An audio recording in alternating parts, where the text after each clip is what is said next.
दोनों का प्रशिक्षण एक साथ संयुक्त रूप से चल रहा है और इनको जो है आज हम 2 दिन से पहले जो हुआ था, जिस पर हम लोगों को काम करना है, जनगणना मकान जिसको कहते हैं हाउस लिस्टिंग, उसके बारे में इन लोगों को बारीकी से अवगत कराया गया। भवन के बारे में इन लोगों को नमस्कार, आप न्यूज फॉर नेशन देख रहे हैं। मैं हूं बाल मुकुंद। कहिए तो पूरे देश में जनगणना का जो है वो ट्रेनिंग चल रहा है। सभी प्रखंडों में जगह जगह जो है कि ट्रेनर द्वारा पहले स्कूल के टीचर को ट्रेंड किया जाता था जिला में। जिला के बाद वह ट्रेनर जो है प्रत्येक प्रखंड में, मतलब जो इस प्रखंड का, जैसे इस्माइलपुर प्रखंड के कोई टीचर को ट्रेंड किया गया जिला स्तर से। जिला स्तर के बाद वह अपने इस्माइलपुर प्रखंड में कई शिक्षकों को ट्रेनिंग दे रहे हैं और उसमें बताया जा रहा है किस प्रकार आपको जनगणना करना है, कोई भी छूटे नहीं। प्रत्येक व्यक्ति का जनगणना होना है, प्रत्येक मकान का जनगणना होना है, जिसमें एक भी लोग छूटे नहीं। इस चीज़ की ट्रेनिंग कहिए तो डिजिटल माध्यम से, साथ ही साथ अपने फिजिकल स्तर से बताया जा रहा है। पहले सर्वप्रथम तो सेल्फ जो है जनगणना का लिंक दिया गया था, जो स्वतः आप कर सकते हैं। कई लोग जो जॉब में है वह स्वतः लोग जनगणना अपना किए, अपने विषय में बताए, डाटा को सरकार के साइट पे अपलोड किए गए और बताएं। तो अभी पूरे कहिए तो प्रखंड में जनगणना का ट्रेनिंग दिया जा रहा है। और भागलपुर जिला के इस्माइलपुर में कस्तूरबा विद्यालय में ट्रेनिंग दिया जा रहा था। ट्रेनर के द्वारा सभी शिक्षकों को यह प्रक्रियाएं पिछले कुछ दिनों से चल रही हैं। आइए हम दिखाते हैं और सुनवाते हैं ट्रेनर द्वारा क्या कह रहे हैं और वहाँ किस तरह से ट्रेनिंग दी जा रही है। आज जो है ना सर, जनगणना सेंसस 2027 का जो है ये द्वितीय बैच का आज तीसरा दिन, अंतिम दिन कहा जाए सर, का है। और हाँ, प्रशिक्षण चल रहा है सर।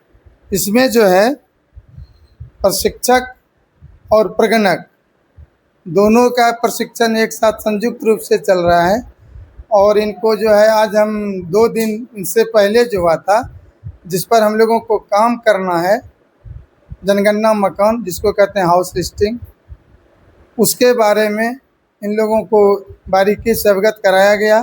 भवन के बारे में इन लोगों को कॉन्सेप्ट दी गई, परिभाषाएं दी गई।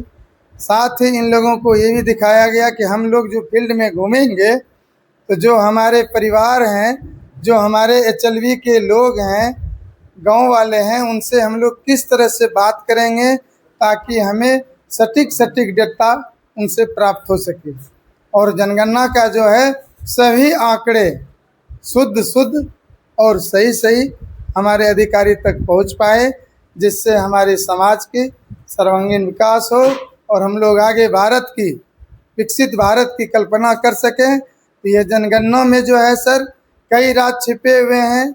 इसी पर हमारी हर परियोजनाएं, हर योजनाएं, हर मतलब गतिविधि, चाहे सरकार के द्वारा हो, राज्य के द्वारा या केंद्र के द्वारा, ये सभी इन्हीं जनगणना के ऊपर डिपेंडेंट होते हैं सर। और इसी जो है सामाजिक विकास का राह हमको दिखाई पड़ता है। उसके अनुसार सरकार को क्या क्या क्रियान्वित किया जाना है वो निर्णय लेते हैं।